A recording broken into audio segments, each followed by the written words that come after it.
சொல்லியிருக்கிறார்.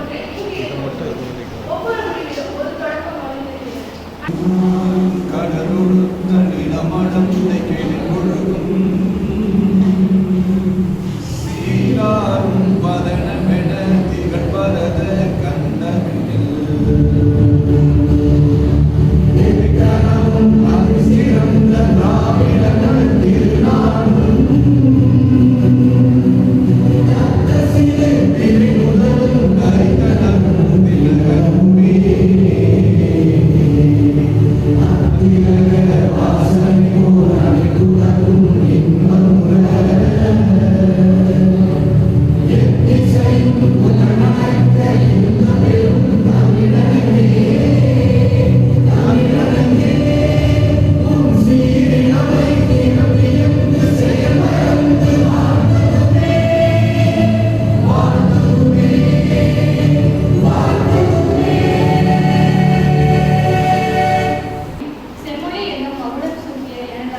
இது பண்பின் சிகரம் எளிமையின் வடிவம் என்ற வரிகளுக்கு பொருத்தி நிகழ்ச்சிக்கு தலைமை ஏற்று வருகை புரிந்துள்ள சிறப்பு விருந்தினர் ஸ்ரீ சசிகுமார் ஐயா அவர்களை வருக வருக என வரவேற்கிறோம்.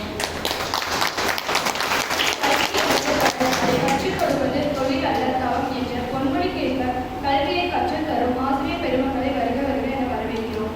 மேலும் இந்த நிகழ்ச்சிக்கு எனது அன்பான நண்பர்களை முழு மனதுடன் வரவேற்கிறோம். மீண்டும் ஒரு முறை அனைவரையும் வரவேற்கிறோம். நன்றி.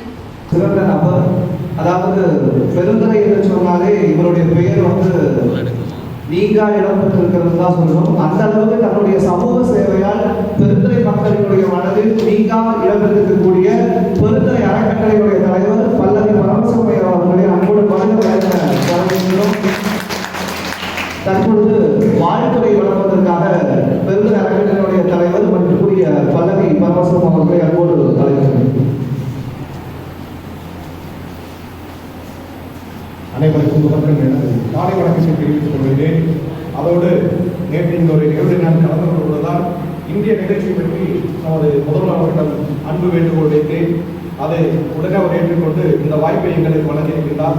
அதனால் இந்த வாய்ப்பை வழங்கிய நம் கல்லூரியுடைய நிர்வாகத்திற்கும் முதல்வர் உள்ளிட்ட இருபால் ஆசிரியர் பெருமக்களுக்கும் இந்த நிகழ்வை கலந்து கொண்டிருக்கின்ற மாணவ கண்மணிகளை உங்களுக்கும் எனது நன்றியை தெரிவித்துக் கொள்கிறேன். இன்று உங்களுக்கு ஒரு சிறந்த ஒரு பயிற்சியை வழங்க வந்திருப்பவர் எனது இனிய சகோதரர் திரு சசிகுமார் அவர்கள். அவர் பார்த்தீங்கன்னா கடந்த 2-3 ஆண்டுகளாக இதை போன்ற ஒரு சீரிய பணியை எந்த எதிர்பார்ப்பும் இல்லாமல் இங்கே வந்து ஒவ்வொரு கல்லூரியாக இது போன்ற விழிப்புணர்வு நிகழ்ச்சி அவர் ஏற்பாடு செய்து நடத்தி வருகின்றார். அவர் 3 ஆண்டுகளுக்கு முன்னாடி எனக்கு அறிமுகமானார். அதிலிருந்து இந்த பகுதி ஈரோடு மற்றும் பெருந்துறை பகுதியில் இந்த கல்லூரிகளுக்கெல்லாம் நான் அவரை அழைத்து சென்று இது போன்ற ஒரு பயிற்சியை வழங்கி வருகின்றோம். இன்று மதியம் கூட திண்டல் வெள்ளலர் கல்லூரியில் ஒரு நிகழ்வு ஏற்பாடு செய்யப்பட்டிருக்கின்றது. ஒரு பயனுள்ள நிகழ்வு இங்கே நடைபெற இருக்கின்றது. நீங்கள் முழு மனதோடு ஈடுபாட்டோடு இந்த பயிற்சியை பங்கு பெற்று பயனடைய வேண்டும் என்பதுதான் என்னுடைய ஆசை. ஆகவே வாய்ப்புகள் என்பது எல்லாருக்கும் கிடைக்காது. இது போன்ற வாய்ப்பு இன்று உங்களுக்கு கிடைத்திருக்கிறது. அதை நீங்கள் முழுமையாக பயன்படுத்தி உங்கள் எதிர்கால வாழ்வை ஒரு சிறந்த வாழ்வாக அமைத்துக் கொள்வதற்கு இது ஒரு சின்ன ஒரு துருவாக இருக்கும் என்ற நம்பிக்கையில் இந்த வாய்ப்பு வழங்கிய அத்தனை நல்ல உள்ளங்களுக்கு நன்றி கூறி விடைபெறுகிறேன். நன்றி, வணக்கம். வணக்கம். தமிழர் என்று சொல்லலாம், தலைநகர் சொல்லலாம் என்கிற வாழையார் வார்த்தை கிணங்க தமிழர் என்ற பெருமையுடன் அவையையும் கூடிய அனைத்து சகோதர சகோதரிகளின் பேச்சை தொடங்கியது. நம்ம சிறப்பு பற்றி சொல்லணும்னா ஒரு வெற்றியாளர். ஏன் வெற்றியாளர் அப்படின்னு சொல்கிறோன்னா, இன்னைக்கு செய்ய வேண்டிய விஷயத்த நாளைக்கு செய்யலாம்னு சொல்கிறவங்க சோம்பேறி, இன்னைக்கு செய்ய வேண்டிய விஷயங்களை இன்னைக்கே செஞ்சுருவோம் அப்படின்னு சொல்கிறவங்க சுறுசுறுப்பாக இருக்கிறவங்க, இன்னைக்கு நாளைக்கு செய்ய வேண்டிய விஷயத்தையும் இன்னைக்கே செஞ்சிடலாம்னு சொல்கிறவங்க ஒரு வெற்றியாளர். இவரும் ஒரு வெற்றியாளர் தான். ஏன் சொல்கிறோன்னா, நாளைக்கு பல பேரோட வெற்றிகளை வழிகாட்டுறாரு, அதனால இவரும் ஒரு வெற்றியாளர். கல்வி விளையாட்டை சொல்லித்தர நிறைய பேர் வரலாம். ஆனால் இது எல்லாமே உள்ளடங்கிய வாழ்க்கையை சொல்லித்தரதுக்கு சசிகுமார் ஐயா போன்ற வெகு சிலரால் மட்டுமே முடியும். ஏன் வெகு சிலரால் மட்டும் முடியும்னு சொல்றேன்னா, இதுவரைக்கும் 2.5 லட்சம் பேர் அவரோட பயிலரங்கம் மூலியமாகவும் இணையவழி பயிலரங்கம் மூலியமாகவும் பயனடைஞ்சிருக்காங்க. வாழ்க்கை என்பது ஒரு மரத்தின் நிழல் போன்றது. என்ன நினைக்கின்றோமோ அதுதான் பிரதிபலிக்கும். அதனாலதான் இவரோட எண்ணங்கள் செய்யாததுனாலதான் இவரோட சாதனையும் இவரோட எண்ணங்கள் பிரதிபலிச்சிருக்கு. 2021ஆம் ஆண்டு தொழில் முனைவோருக்கான மாபெரும் விழிப்புணர்வு ஏற்படுத்தி உலக சாதனை படைத்திருக்காரு. மீண்டும் 2022ஆம் ஆண்டு பெற்றோர்களுக்கு பேரண்டிங் குறித்து விழிப்புணர்வு ஏற்படுத்தி ஒரு பேச்சாளராக உலக சாதனை என்ற பெருமை அடைந்திருக்கிறார். இது மட்டும் இல்லாமல் 2022 பரிவு மனிதன் விருது, சிறந்த கல்வியாளருக்கான விருது, சிறந்த வாழ்க்கை பயிற்சியாளருக்கான விருது என்ற பல விருதுகளை பெற்றிருக்கிறார். இத்தனை விருதுகள் பெற்றதற்கான இனவுதான் 2022ஆம் ஆண்டு சிறந்த சாதனையாளர் என்ற கௌரவிக்கப்படுகிறார். எப்படியாலும் இப்படித்தான் வாழ வேண்டும் என்று வாழ்க்கையை வரைமுறைப்படுத்தி வாழ்கின்ற சசிகுமார் ஐயா போன்றவர்களை பற்றி பேச வாய்ப்பளித்ததற்கு நன்றிகளை வெளியிடுகிறேன். நன்றி. அனைவருக்கும் வணக்கம்ங்க. வணக்கம் வணக்கம் வணக்கம் ப்ரோ. எனக்கு என்னோட காலேஜ் டைம் வந்து எனக்கு ஞாபகம் வந்துச்சு. நான் காலேஜ் படிக்கும்போது இதுதான் ஆடிட்டோரியத்துக்கு கூப்பிட்டு உட்கார வைப்பாங்க. யாரெல்லாம் இங்கே லாஸ்ட் பெஞ்ச் ஸ்டூடெண்ட்? நான் லாஸ்ட் பெஞ்ச் ஸ்டூடெண்ட். ஸ்கூல்ல இருந்து காலேஜ் வரைக்கும் லாஸ்ட் பெஞ்ச் ஸ்டூடெண்ட். கை தூக்கலாமா? யாரெல்லாம் லாஸ்ட் பெஞ்ச் ஸ்டூடெண்ட்ஸுங்க? யாருமே லாஸ்ட் பெஞ்ச் இல்லையா? சூப்பருங்க, ஃபேண்டாஸ்டிக். வேற யாருங்க லாஸ்ட் பெஞ்ச் ஸ்டூடெண்ட்? ஹலோ, எல்லாருமே ஃபர்ஸ்ட் பெஞ்சா? ரொம்ப சந்தோஷம். எனக்கு என்ன நன்றி நன்றி. இங்கே என்னன்னா இந்த ஆடிட்டோரியத்துக்கு உட்கார வச்சா கூட அந்த கார்னர்ல உட்கார்ந்து அப்படியே எழுதிட்டு போயிடுவேன். ஏன்னா முன்னாடி உட்கார்ந்து கேள்வி கேட்டாங்கன்னா பதில் சொல்ல முடியாது. ஏதாவது கேள்வி கேட்டாங்கன்னா பதில் சொல்ல முடியாது. அதை விட ரொம்ப முக்கியமான விஷயம், நீங்க நின்று பேசுறது முன்னாடி தட்டி வேற தாண்டி எங்கேயும் பார்த்து பேச மாட்டாரு. எவ்வளோ நேரம் அவர் மூஞ்சியே பார்க்கறது, அவர் நம்மளையே பார்த்துட்டே இருப்பார். அப்படியே நம்ம அசைக்க கூட முடியாது. இந்த மாதிரியான பல கொடுமைகள் இருக்கும். பட் இருந்தாலும் அதெல்லாம் தாண்டி என் லைஃப்ல நடந்த பல்வேறு விதமான ஒரு சம்பவங்களும் நிகழ்வுகளும் என்னுடைய லைஃப்பை மாற்றிருக்கு. அதை பற்றி நான் உங்கள்கிட்ட பேசுறதுக்கு முதல்ல வாய்ப்பு கொடுத்த உங்களுடைய கல்லூரி முதல்வருக்கு, முதல்வர் அவர்களுக்கு என்னுடைய நன்றி. அதை தாண்டி இருக்கக்கூடிய உங்களுடைய டிபார்ட்மெண்ட் ஃபேக்கல்டிஸ்க்கு என்னுடைய நன்றி. அது எப்பவுமே என்னை, அதாவது என்னை மிகவும் இந்த செயலிலும் இந்த வார்த்தைகளிலும் அதிகம் என்று நம்பிக்கை கொண்டு இருக்கக்கூடிய என்னுடைய சகோதரர் பல்லவி பரமசிவம் அண்ணன் அவர்களுக்கு என்னுடைய மனமார்ந்த நன்றி. அந்த வகையில் இன்னைக்கு நான் நம்ம கூட பேச இருக்கக்கூடிய ஒரு சப்ஜெக்ட் என்ன அப்படின்னு கேட்டால், ரொம்ப அற்புதமான யதார்த்தமான சில விஷயங்களை பற்றி தான் நான் கூட பேச போகிறேன். பட் அந்த விஷயத்த பேசுறதுக்கு முன்னாடி நான் யாரு அப்படின்னு கொஞ்சம் தெரிஞ்சாதான் பெட்டரா இருக்கு. நான் யாரு, நான் இதுக்காக அதை பற்றியெல்லாம் நான் கூட பேசணும் அப்படிங்கிறத பற்றி கொஞ்சம் தெரிஞ்சாதான் பெட்டரா இருக்கு. ஹலோ ஹலோ, ஏதாவது சோகமா இருக்கிற மாதிரி இருக்கு. ஏதாவது சோகம் இருக்கா? இல்லையே. ஏங்க, ரொம்ப கிளாஸ்ல இருந்தா கூட ஹாப்பியா இருந்துக்கலாம். பட் ஆடிட்டோரியத்தில் இருக்கிற மொமெண்ட் தான் என்னை பொறுத்த வரைக்கும் ரொம்ப ஹாப்பியா இருக்கும். அட்லீஸ்ட் கிளாஸ் இல்லையேங்கிற ஒரு ஹாப்பி இருக்கும். பட் இருந்தாலும் இந்த நிகழ்வு வந்து ஒரு ஜாலியாக ஒரு ஃபன்ஃபுல்லாக தான் போகும். அதுக்கு நான் கேரண்டி. நீங்கள் அதனால ஒன்றும் பெருசாக நீங்கள் யோசிக்கிறதுக்கு ஒன்றும் இல்லை, நாம் சிந்திக்கிறதுக்கும் அது இல்லை. கொஞ்சம் ஜாலியாக பார்த்து ஒரு மணி நேரம் வி ஃபீல் வெரி ஃபன் இருக்கும் எப்பவுமே. நான் ஏன் இதை பற்றி உங்கள்கிட்ட நான் பேச வரணும் அப்படின்னு கேட்டால், நான் வந்து சாதாரணமாக ஒரு கவர்மெண்ட் ஸ்கூலில் படித்த பையன். நான் வந்து ஒரு 12th ஸ்டாண்டர்ட் படிக்கும் போது, நீங்கள் கோயம்புத்தூரில் பீடமேடு தெரியுமா? சரோஜனா ஹையர் செகண்டரி ஸ்கூல் தெரியுமா? எந்த பேருக்கு தெரியும்? அந்த ஸ்கூலில் தான் நான் படித்தேன். நான் 12வது படிக்கிறேன். 12வது படிக்கும் போது ரொம்ப முக்கியமான ஒரு காலகட்டம் நம்ம லைஃப்பில் எதுன்னு கேட்டிங்கன்னா, அந்த போர்டு எக்ஸாம். கரெக்டாக 12வது போர்டு எக்ஸாம் வந்து வாழ்க்கையவே நிர்ணயம் பண்ணுற ஒரு சம்பவமாக இருக்குது. இருக்கா இல்லையாங்க? ஹலோ, அதுக்கு முன்னாடி நாம இந்த நிகழ்ச்சிக்குள்ள போறதுக்கு முன்னாடி ஒரு 3 கண்டிஷன்ஸ் மட்டும் நான் உங்கள்கிட்ட முன்வைக்கலாம்னு நினைக்கிறேன். வைக்கலாங்களா? ஹலோ, கண்டிஷன் நம்பர் 1, கைப்பூரி அந்த கோட்டை தாண்டி நானும் வரமாட்டேன், நீயும் வரக்கூடாத வழியில் ஒரு காம்படிஷன் வரல. அந்த மாதிரி இந்த நிகழ்ச்சியில் என்ன நடந்தாலும் ஆரம்பத்திலிருந்து கடைசி வரைக்கும் நம்ம எப்படி இருக்கணும் அப்படின்னு கேட்டீங்கன்னா, ஜாலியா இருக்கும். எப்படி இருக்கணும்? ஹலோ நண்பா, என்னங்க எதையோ இழந்த மாதிரியே இருக்காங்க. எல்லாத்துக்கும் லீவ் விட்டா நமக்கு மட்டும் காலேஜ் வச்சாங்க கவலையா? இல்ல நான் வர்ற பஸ்ல எனக்கு வர வேண்டியதெல்லாம் வரலையே, நான் மட்டும் காலேஜ் வரலையேங்கிற ஆதங்கமா? எஸ் சார், ரொம்ப சந்தோஷம். உங்க வழியும் வேலையும் எனக்கு புரியுது. பட் ஒன்றும் பண்ண முடியாது, வேற வழி இல்லை. Right, okay. இந்த முதல் கண்டிஷன் என்ன நடந்தாலும் ஜாலியா இருக்கும், ஹாப்பியா இருக்கும். 2வது கண்டிஷன், உங்க கையில போன் இருக்கா? இருக்கா? அதை வந்து சைலண்ட்ல வச்சுக்கோங்க. வைப்ரேஷன் போடலாம் வேண்டாம். சைலண்ட்ல வச்சு இந்த போனை அப்படி குப்பை வச்சுக்கோங்க. நான் பாட்டுக்கு பேசிட்டே இருப்பேன். நீங்க நேற்று ராத்திரி கேட்ட கேள்விக்கு இப்போ ஒரு பதில், ஒரு நோட்டிபிகேஷன் அவ்வளவுதான் முடிஞ்சு போச்சு. நான் ஒண்ணு பேசிட்டு இருப்பேன், சாயங்காலம் 4 மணியா 5 மணியா, அவ்வளவுதான் முடிஞ்சு போச்சு. 4 மணி எப்படா வரும், 5 மணி எப்படா வரும், அதெல்லாம் விடுங்க. இன்ஸ்டாகிராம்ல ஒரு நோட்டிபிகேஷன் வரும் பாருங்க, நான் போட்ட போஸ்ட்டுக்கு லைக் வந்துச்சா வரலையா. நீங்க பல நேரம் பாத்தீங்கன்னா போனும் வந்திருக்காது, மெசேஜ் வந்திருக்காது, நம்ம எடுத்து கீபேட ஓபன் பண்ணி பார்ப்போம். எதுக்கு ஓபன் பண்றோம்னு நமக்கும் தெரியாது, போனுக்கும் தெரியாது. பாத்தீங்களா பல நேரங்கள் அந்த மாதிரி போன் கையில இருக்குன்னா அது கொஞ்சம் சைலண்ட் வச்சு வச்சுக்கலாம், அது குப்பை வச்சுக்கணும். இது நேரா இருந்துச்சுன்னா அது கூட நமக்கு டிஸ்டர்பன்ஸா தான் இருக்கும், ரைட்? ரெண்டாவது கண்டிஷன். மூணாவது கண்டிஷன், இங்க நிகழ்காலத்துல இருக்கீங்கன்னா போதும். நீங்க நான் பேசுற அடுத்த ஒரு 30 நிமிஷமோ 40 நிமிஷமோ நீங்க நிகழ்காலத்துல இருந்தீங்கன்னா மட்டும் போதும். நான் பேசிட்டே இருப்பேன், திடீர்னு சாயங்காலம் என்ன பண்றது, இல்ல நாளைக்கு என்ன பண்றது அப்படிங்கிற ஒரு சிந்தனை வரும். அந்த இடத்துக்கு போகாம கொஞ்சம் நிகழ்காலத்துல இருந்தீங்கன்னா போதும். 3 கண்டிஷனோட போலாமா? Hello, clear? ரைட். நான் வந்து ஒரு சாதாரணமான கவர்மெண்ட் ஸ்கூல்ல படிச்ச பையன். எனக்கு ஒரு தங்கச்சி. நான் 12வது வந்து இந்த சரோஜனா ஹையர் செகண்டரி ஸ்கூல்ல தான் படிக்கிறேன்.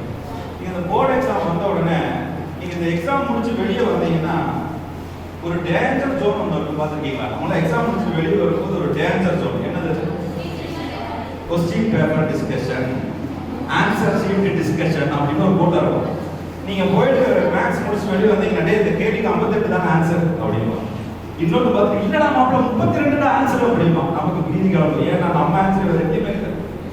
நமக்கு வந்து ஆன்சர் இவன் சொன்னதுலையும் இருக்காது, அவன் சொன்னதுலையும் இருக்காது. அதனால சில நேரங்கள்ல எக்ஸாம் முடிச்சதோட விட்டுருக்கும். எழுதுறதுக்கு முன்னாடி யோசிக்கலாம், எழுதிட்டு வந்ததுக்கு அப்புறம் நம்ம யோசிக்க முடியுமா? அந்த மாதிரி போர்டு எக்ஸாம் முடிச்சுட்டு வந்துட்டு நம்ம ரிசல்ட்டை வந்து நீங்க இப்பெல்லாம் எப்படி பாக்குறீங்க? ஆன்லைன்ல பாக்குறீங்க, போன்ல பாக்குறீங்க, இன்டர்நெட்ல பாக்குறீங்க. பட் நான் வந்து 12th ஸ்டாண்டர்ட் படிக்கும்போது அந்த ரிசல்ட் எப்படி பார்க்கணும்னா ஸ்கூலுக்கு போகணும். ஸ்கூல்ல போனீங்கன்னா ஒரு பிளாக் கலர் போர்டுல உங்களோட ரெஜிஸ்ட்ரேஷன் நம்பர்ஸ் எல்லாம் பிரிண்ட் அவுட் எடுத்து ஒட்டிடுவாங்க.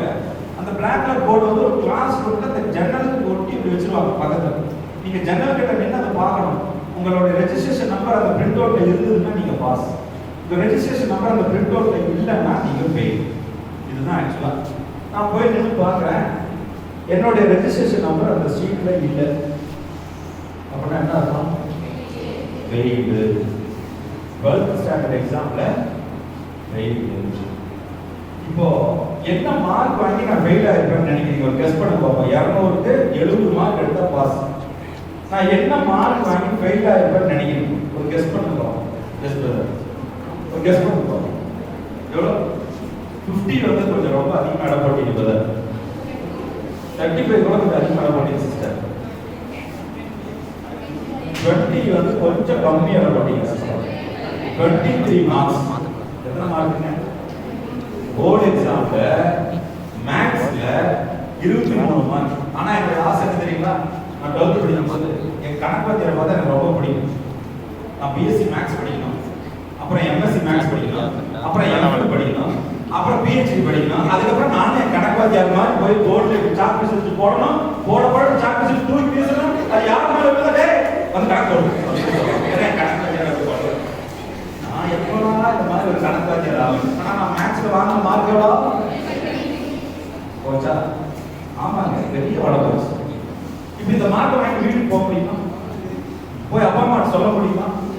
நான் மார்க் வாங்கிட்டு போறேன். எங்க அப்பாட்ட போய் என் லைஃப்ல அன்னையிலிருந்து இன்னைக்கு வரைக்கும் ஒரே விஷயம் எனக்கு லைஃப்ல மிகப்பெரிய அளவில் எனக்கு காப்பாத்திட்டு இருக்கு, எனக்கு சிறப்பா வழிநடத்திட்டு இருக்கு. அது ஒன்னே ஒண்ணு, அப்பா அம்மாட்ட உண்மையை பேசுறேன். நீங்க லைஃப்ல எவ்வளவுக்கு எவ்வளவு அப்பா கிட்டையும் அம்மா கிட்டையும் பேரண்ட்ஸ் கிட்ட உண்மையை மட்டும் பேசுறோமோ நம்ம லைஃப் அது வேற லெவல்ல மாற்றி எடுத்து போயிடும். நான் போறேன் எங்க அப்பாட்ட போய், அப்பா நான் 23 மார்க் வாங்கி ஃபெயில் ஆயிட்டேன்ப்பா அப்படின்னு சொல்றேன். எங்க அப்பா உடனே சரி விடுறா பார்க்கலாம், அடுத்தவா பார்த்துக்கலான்ட்டார். ஒரு பொசுக்கு தூக்கி மாதிரி போட்டுச்சு. நீங்க ஒரு விஷயத்த சொல்லி அவர் ஒண்ணு திட்டாருன்னா தெரியாது, 2 அடி அடிச்சிட்டாருன்னா தெரியாது. ஆனா அந்த சிங்கம் அமைதியாவே இருந்து வச்சுக்கோங்க, நீ எப்ப சீனுன்னே தெரியாது. கரெக்டா இல்லையாங்க? இந்த மனுஷன் ஒண்ணு கோவப்பட்டு 4 வார்த்தை திட்டிடணும், இல்லைன்னா அடிச்சிடணும்.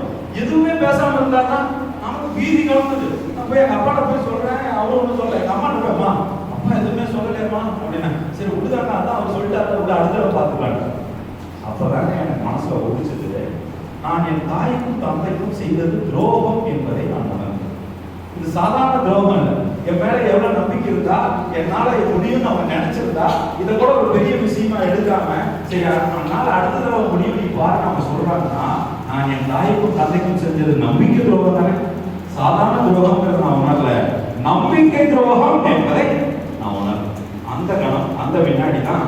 அது வரைக்கும் நீங்க ஃபெயில் ஆனீங்கன்னா நெக்ஸ்ட் இயர் தான் நீங்க எக்ஸாம் எழுதி நெக்ஸ்ட் இயர் தான் நீங்க காலேஜுக்கு போகணும். அந்த வருஷம் தான் என்ன பண்ணாங்கன்னா வித்தின் 3 months நீங்க எக்ஸாம் எழுதி சேம் இயர்ல நீங்க காலேஜுக்கு ஜாயின் பண்ணலாம். ஒரு ஸ்கீம் இருக்கு இல்லையா, அந்த ஸ்கீம் அப்பதான் முதல்ல வந்து எங்கிருந்தோ ஒரு கடவுள் கண்ணை திறந்து நமக்கு ஒரு வழி காமிச்சார். இப்போ நான் போய் 3 மாசமா நான் படிச்சு அதே மேத்ஸ் எக்ஸாமை நான் திருப்பி எழுதுறேன். என்ன மார்க் வாங்கி நான் பாஸ் பண்ணிருப்பேன்னு நினைக்கிறீங்க? ஒரு கெஸ் பண்ணுங்க. சகோதரிக்கு ஒரு கைத்தட்டல் கொடுங்க. நீங்க கைத்தட்டல் என்னோட மார்க் 190. 190ங்க. 23 மார்க் கேட்க 190 மார்க் கேட்க. லோ அன்பா பிடிச்சிருந்தா மட்டும் கைத்தட்டுங்க. இப்போ கேள்வி என்னன்னா 23 மார்க் வாங்கி ஃபெயில் ஆனது யாருங்க? 190 மார்க் வாங்கி பாஸ் பண்ணது யாருங்க? இப்போ நான் படிச்ச புக்கு தப்பா, இல்ல நான் படிச்ச ஸ்கூல் தப்பா, இல்ல எனக்கு ஒழுங்கா சொல்லி கொடுக்காத வாத்தியார் தப்பா, இல்ல சரியாவே கரெக்டாவே முறையாவே ஒழுங்காவே படிக்காத நான் தப்பா? அப்போ என் லைஃப்ல ஒரு காலகட்டம் வரும்போது நான் ஒரு ஆராய்ச்சி பண்றோம். இந்த ஆராய்ச்சியில் ஒரு ஃபைண்டிங்ஸ் எடுக்கிறோம். ஃபர்ஸ்ட் ஃபைண்டிங்ஸ், எந்த ஒரு மனிதன் தான் செய்த தவறுகளை தானே திருத்திக் கொள்கிறானோ அவன் 92% மக்கள் வாழ்க்கையில் தோற்பதே இல்லை அப்படின்னு ஒரு ஃபைண்டிங்ஸ். அப்ப நீங்க லைஃப்ல நமக்கு எது வேணுமோ, வேற யாருக்காகவோ நான் படிச்சா பாஸ் பண்ண முடியாது, வேற யாருக்காகவோ நான் வேலை கிடைக்கணும் நான் முயற்சி பண்ண வேலை கிடைக்காது, வேற யாருக்காகவோ நான் வாழ்க்கையில சாதிக்கணும்னு நினைச்சா சாதிக்க முடியாது. உண்மையிலே நான் ஏன் படிக்கணும், நான் ஏன் வேலைக்கு போகணும், நான் ஏன் சாதிக்கணும் அப்படின்னு ஒரு கேள்வி தனக்குள்ள எடுத்து அந்த கேள்விக்கு பதில் கண்டுபிடிக்கிறதுக்கு எந்த ஒரு மனிதன் தன்னுடைய வாழ்க்கையை வழிநடத்தினானோ அவன் வாழ்க்கையில் தோற்றதாக சரித்திரமே இல்லை. அப்ப பாயிண்ட், எங்க அப்பா சொல்லியிருந்தா கூட நான் கன்சிஸ்டன்டா படிச்சிருப்பேன்னு எனக்கு தெரியாது. ஒரு வருஷம் படிச்சு 23 மார்க்குங்க, 3 மாசம் படிச்சு 190 மார்க்குங்க. அப்ப என்ன புரியுது இதுல இருந்து? ஏதோ ஒரு விஷயத்தை நான் வாழ்க்கையில செய்யறத சரியான அணுகுமுறையில செய்யாம இருந்துட்டு அதனாலதான் ஃபெயில் ஆயிருக்கு. கரெக்டா இல்லையா?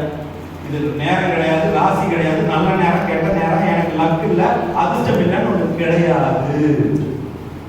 நான் என்னுடைய வாழ்க்கையில் எனக்கு தேவையான விஷயத்தை அடைவதற்கு நான் என்ன செய்யலை, என்ன அணுகுமுறையில் செயல்படுத்துகிறேனோ அந்த அணுகுமுறை தவறாக இருக்கும் வரை என்னால் அடைய முடியல. அந்த அணுகுமுறை எப்ப சரியா மாறுதோ அப்ப நினைச்சதெல்லாம் கிடைக்குது. அவ்வளவுதான்.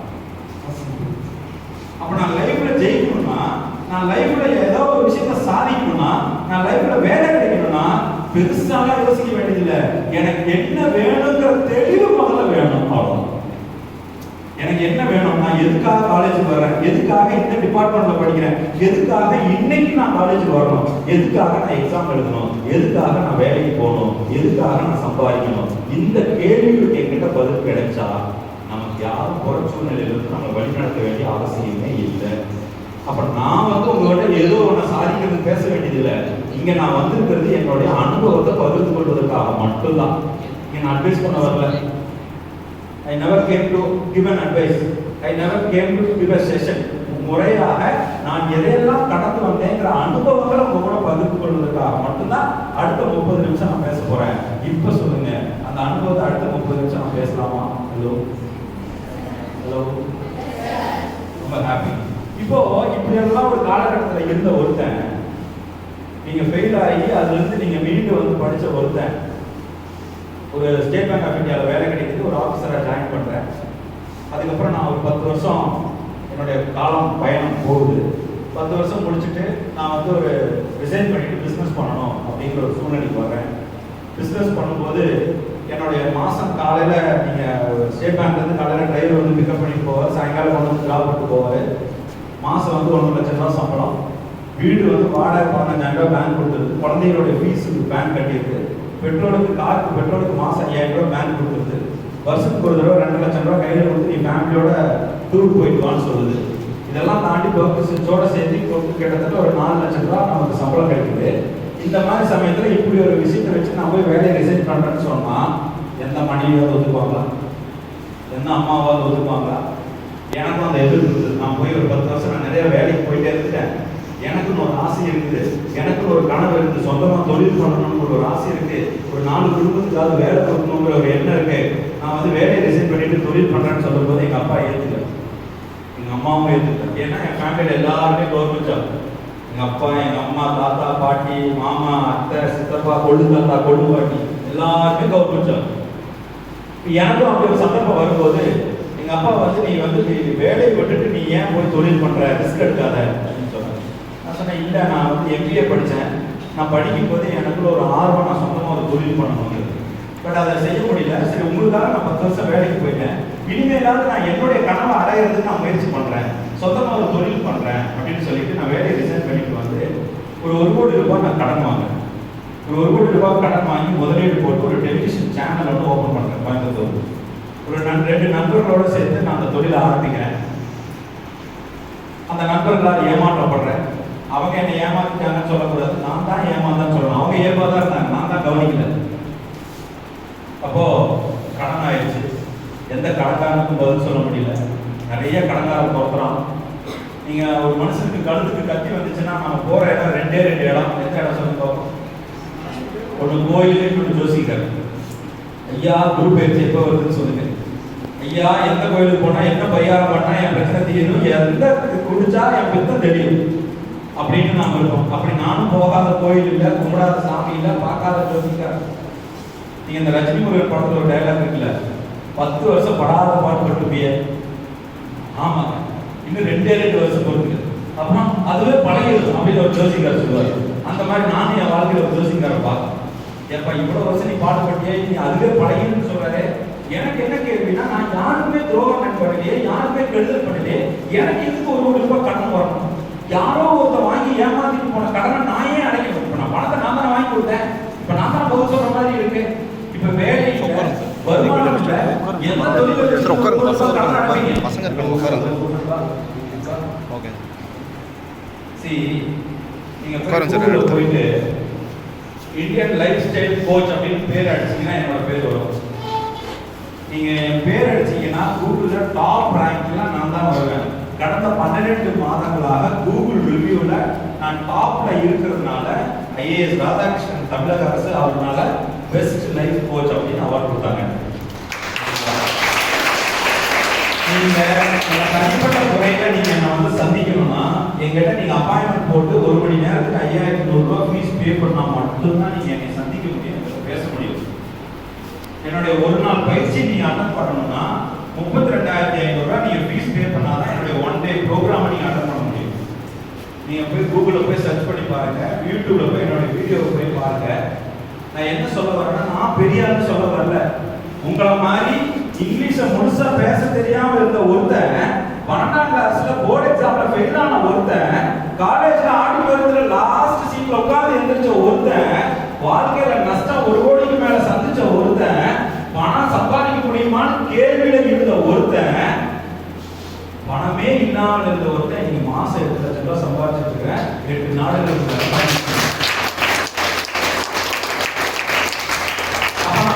சம்பாதிக்கிறதுக்கோ, நான் பெருசா வாழ்க்கையில சாதிக்கிறதுக்கோ, ஏதோ ஒரு நல்ல குடும்பத்திலயோ ஏதோ ஒரு வசதியான குடும்பத்தில் பிறந்திருக்க வேணுங்கிற அவசியம் கிடையாது.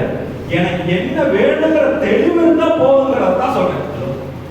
நான் எவ்வளவு சம்பாதிக்கணும், நான் ஏன் சம்பாதிக்கணும், நான் எதுக்கு சம்பாதிக்கணும், நான் ஏன் வாழணும், எதுக்கு வாழணுங்கிற தெளிவு இருந்தால் போதும். இந்த தெளிவு எனக்கு கிடைக்கிறதுக்கு 15 வருஷம் ஆச்சு. 15 வருஷம் நான் கடந்து வந்த ஏமாற்றங்கள், துரோகங்கள், தோல்விகள், அவமானங்கள், கேவலங்கள். என்னோட பெஸ்ட் டீச்சர் யாருன்னு கேட்டா, the last mistake is the best teacher ன்னு சொல்லுவோம். நாம செய்த கடைசி தவறு தான் மிக சரியான பாடம் கொடுக்கக்கூடிய ஆசிரியர். நினைக்கிறீங்க? அப்போ எவ்வளவோ பேரை நீங்க கடந்து வந்திருப்பீங்க. எதுக்கு நான் சொல்ல வரேன்னா, இன்னைக்கு நான் உங்ககிட்ட பேசுற ஏதோ ஒரு சப்ஜெக்ட ஒரு இடத்துல நீங்க கனெக்ட விட்டுட்டு பக்கத்துல எங்கேயாவது நீங்க பேசுனீங்கன்னா, இது மீண்டும் உங்ககிட்ட நீங்க தொடர்பு வர்றது கொஞ்சம் கஷ்டம். இது நீங்க வேற இப்ப நான் சொல்ற இந்த விஷயங்களை நீங்க எந்த யூடியூப் சேனல்லையும் பார்க்க முடியாது, எந்த மேகசின்லையும் பார்க்க முடியாது, எந்த நீங்க நியூஸ் சேனல்லையும் பார்க்க முடியாது. ஏன்னா இது முழுக்க நான் என்னுடைய அனுபவத்துல ரிசர்ச் பண்ணி என் வாழ்க்கையில எனக்கு என்ன பாடம் கிடைச்சதுங்கிறத தான் உங்களோட நான் பேசுறேன். அப்ப கொஞ்சம் உங்களுடைய கவனம் மட்டும் இங்க இருந்தா போதும், நாம அதற்குண்டான கேள்விகளுக்கு உங்களுக்கு முழுமையாக பதில் கிடைக்கும். அப்ப அந்த மாதிரி ஒரு காலகட்டத்துல லைஃப்ல நிறைய தோல்விகள் வந்து நிற்கும் போது நிறைய கோயிலுக்கு போனா ஜோசிகார பார்த்தா நான் கேள்விக்கு விட கிடைக்கல. அப்பதான் doctor Bruce H Lipton, note பண்ணிக்கங்க, வாய்ப்பு தான் மீண்டும் போய் இதை கூகுள் பண்ணி பாருங்க. உங்க டிபார்ட்மெண்ட்டையும் சொல்லி அதை நான் ரெஃபர் பண்ண சொல்றேன். Doctor Bruce H Lipton, BRUCEH Lipton, LIPTON. நீங்க அவருடைய 1 மணி நேரம் வீடியோ இருக்கு, யூடியூப்ல வீடியோ இருக்கு. நீங்க இந்த வீடியோவை பாருங்க. இந்த வீடியோல அவர் என்ன சொல்றாருன்னா, நாம அனைவருக்குமே, இந்த உலகத்தில் பிறந்த அனைவருக்குமே பிறப்பு முதல் இறப்பு வரை ஒரு மனிதனுக்கு என்னெல்லாம் பிரச்சனை வருதோ அந்த அத்தனை பிரச்சனைகளுக்கும் காரணம் அவனுடைய எண்ணங்கள் தான், தாட் தான். அந்த தாட்டை சரி பண்ணீங்கன்னா உங்க லைஃப்ல எல்லா பிரச்சனையும் சால்வ் ஆயிடும் சொல்றாரு. இதை சயின்டிபிக்கா அவர் ப்ரூவ் பண்ணிருக்காரு. அப்ப அந்த தாட் எப்படி கிரியேட் ஆகுது, அந்த தாட்டை நீங்க எப்படி கவனிக்கிறது, அந்த தாட்டை நீங்க கவனிச்சு உங்களுடைய ப்ராப்ளத்துல இருந்து நீங்க வெளியே வர்றது எப்படி அப்படிங்கிற ஒரு 5 டெக்னிக்கை இன்னைக்கு நான் உங்களுக்கு சொல்லிக் கொடுக்க போறேன். அது ஹாப்பி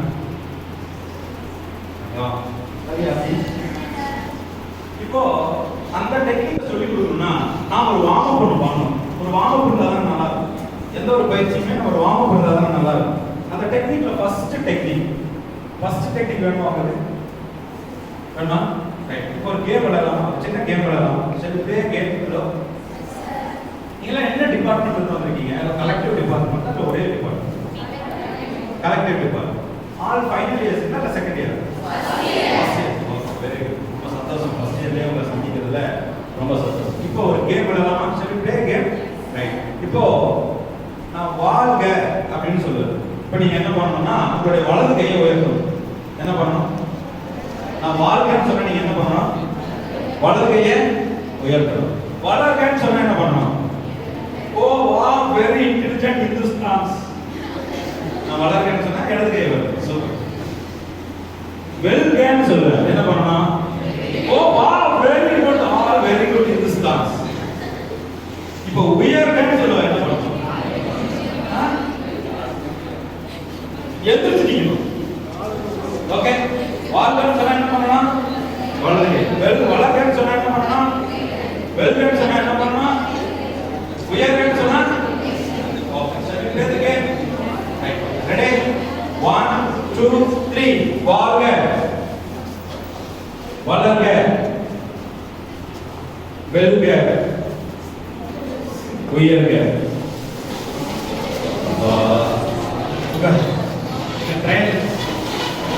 போலாமா? சரி, கூட சரி, ஓகே. ரைட். வாழ்க, வளர்க, வெல்க, வாழ்க, வாழ்க, வளர்க, வாழ்க, வாழ்க, வளர்க, உயர்க, வாழ்க. இப்போ வாழ்க, வளர்க, உயர்க, உயர்க, உயர்க, வாழ்க, உயர்க, வாழ்க, வளர்க, வெல்க, வெல்க. ஓகே, வாங்க பேசுங்க.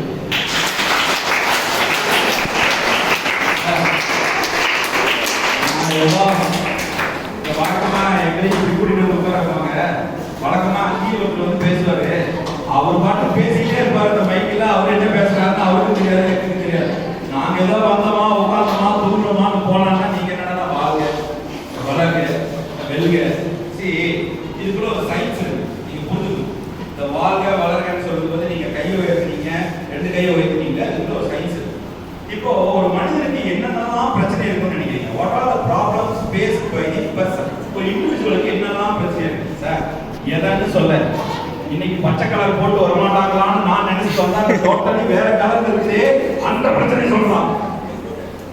இல்ல நான் ஒரு மெசேஜ் கொடுத்தா அது 24 மணி நேரம் கழிச்சு ரொம்ப லேட்டா இருக்கிறது வந்து எனக்கு சாப்பிடவும் முடியலன்னு சொல்றது, அந்த பிரச்சனை சொல்றான். சரி, அப்படியே போய் உங்க அப்பா அம்மாட்ட போய் உங்க அப்பா அம்மாவுக்கு என்னென்னலாம் பிரச்சனை இருக்குன்னு பார்த்தா முதல் பிரச்சனை எல்லாருக்கும் இருக்கக்கூடிய ஒரு பிரச்சனை பணம் பிரச்சனை இருக்காது. ஹலோ, ஆமாண்ணா ஆமான்னு சொல்லுங்க, இல்லைன்னா இல்லைன்னு சொல்லுங்க, இப்படி சொல்லுங்க, இல்ல இப்படி சொல்லுங்க, ஏதோ ஒரு அப்படி சொல்லுங்க. ஹலோ, பண பிரச்சனை இருக்கா இல்லையா? இது வரைக்கும் நான் ஒரு 5 லட்சம் பேரை சந்திச்சிருக்கேன். இந்த 5 லட்சம் பேர்ல இந்த பண பிரச்சனை இல்லாத மகான் எங்கேயாவது இருக்காரான்னு நானும் பார்க்கிறேன். ஒரு மனுஷன் பார்க்க முடியல. யாரா இருக்கீங்களா? ரைட்டா? ரைட். ரொம்ப சந்தோஷம். எங்க அண்ணனுக்கு எப்பவுமே அந்த பிரச்சனை இருந்ததுல மகிழ்ச்சி, நன்றி, சந்தோஷம். இப்போ இந்த பண பிரச்சனை ஒண்ணு தேவைக்கு ஏற்ற மாதிரி பணம் வர மாட்டேங்குது. பணம் சம்பாதிக்கிறது தெரிய மாட்டேங்குது. இருக்கா இல்லையாங்க? நீங்க ஒரு போய் project fees, book fees, college fees ஏதாவது கேட்பீங்க. அவர் ஒண்ணு வீட்டுல கொடுப்பாங்க, இல்லைன்னா அப்புறம் கொடுக்கலாம் அப்படின்னு அவங்க போராட்டத்துக்கு நடுவில் தான் நமக்கு ஃபீஸ் பே பண்றாங்க. ஹலோ, ஆமாவா இல்லையா? இப்போ இந்த பண பிரச்சனை இருக்கா இல்லையாங்க? ரெண்டாவது பிரச்சனை என்ன பிரச்சனை ஃபேஸ் பண்றாங்க? நம்ம அம்மா அப்பா இல்ல நாமளே சில இடத்துல ஃபேஸ் பண்ணலாம். the second problem, what is the second problem? ஒண்ணு மணி. ரெண்டாவது பிரச்சனை இந்த கல்யாணத்துக்கெல்லாம் போனீங்கன்னா, உங்க ஃப்ரெண்ட்ஸோட கல்யாணத்துக்கெல்லாம் போனீங்கன்னா, இந்த ரிசப்ஷன்ல நிற்கும் போது இது மட்டும் சேர்ந்து இல்லை ஒட்டி நிற்பாங்க. ரொம்ப ஜாலியா இருக்கு கல்யாணம் அன்னைக்கு நைட்டு நம்ம இன்னும் ரொம்ப ஜாலியா இருக்கும். அது வேற. ஆனா ஒரு வருஷத்துக்கு அப்புறம் கொண்டு போய் அதே மனுஷன் அதே ரூம்ல கொண்டு போங்க, ஐயோ நான் இன்னைக்கு இவன் எல்லாத்தையும் தூக்கி பேச போறானோ, இந்த மனுஷன் என்னத்தை கேட்க போறாங்க பாருங்க. கல்யாணம் அன்னைக்கு ரொம்ப சந்தோஷமா இருந்தவங்க ஒரு வருஷத்துக்கு அப்புறம் ஏங்க அவங்க கண்டா இரிட்டேட் ஆகுறாங்க, ஏங்க அவங்களை கண்டா ஒரு பாசிட்டிவ் தாட் இல்ல. காரணம் என்னன்னா, கல்யாணம் அன்னைக்கு பொண்ணை பத்தி மாப்பிள்ளை ஒண்ணு தெரியாது, மாப்பிள்ளை பத்தி பொண்ணு ஒண்ணு தெரியாது. இப்ப கல்யாணம் முடிஞ்ச 6 மாசம் ஆயிட்டா இவன் இப்படிதான், இந்த ஆள் இப்படிதான் அப்படின்னு நாம ஒப்பீனியன் சொல்ல வந்தோம். அப்போ உறவு பிரச்சனை. நீங்க பல நேரம் பாத்தீங்கன்னா ஒரே ஒரு கேரக்டர் வீட்டுக்கு வந்து போனா ஒரு வாரம் சண்டை தீராது. என்ன கேரக்டர் சொல்லுங்க மாமியாருக்கு ஒரு கேரக்டர் வந்துட்டு போச்சுன்னா ஒரு வாரம் சண்டை. என்ன சண்டை? நம்ம போய் பார்ப்போம், நல்லா ஒரு வாரம் ஒரு மாதம். நீங்க மாமியார் பிரச்சனை, மருமக பிரச்சனை, நங்கையார் பிரச்சனை, குழந்தையார் பிரச்சனை, ஒரு பிரச்சனை மட்டும் வராது. அச்சிச்சு பிரச்சனை மட்டும் நம்மளுக்கு வரவே வராது. அதை ஒரு ஓரமா வச்சுங்க. நம்மளுக்கு எந்த இடத்துல என்ன பிரச்சனை வருமே தவிர மச்சிச்சு பிரச்சனை மட்டும் வராது. அது இருக்கட்டும். இப்ப ரெண்டாவது பிரச்சனை ரிலேஷன்ஷிப் இஷ்யூ. நான் வந்து நீ தானே என் ஃப்ரெண்டுன்னு சொன்னேன், என்னை எப்படி நீ கட் பண்ற, எப்படி நீ அவங்களோட ஃப்ரெண்டா இருக்கலாம், எப்படி நீ அவங்களோட ஃப்ரெண்டா இருக்கலாம், நீ எப்படி என்னை விட்டுட்டு அவங்களோட இவ்வளவு நேரம் பேசலாம், நான் எப்ப போன் பண்ணாலும் உன் நம்பர் எங்கேஜாவே இருக்குது. ஏங்க யாராவது பொய் பேசுறது எப்படி பேசுறாங்க, இல்ல பொய் பேசுறாங்க கண்டுபிடிக்கணுமா?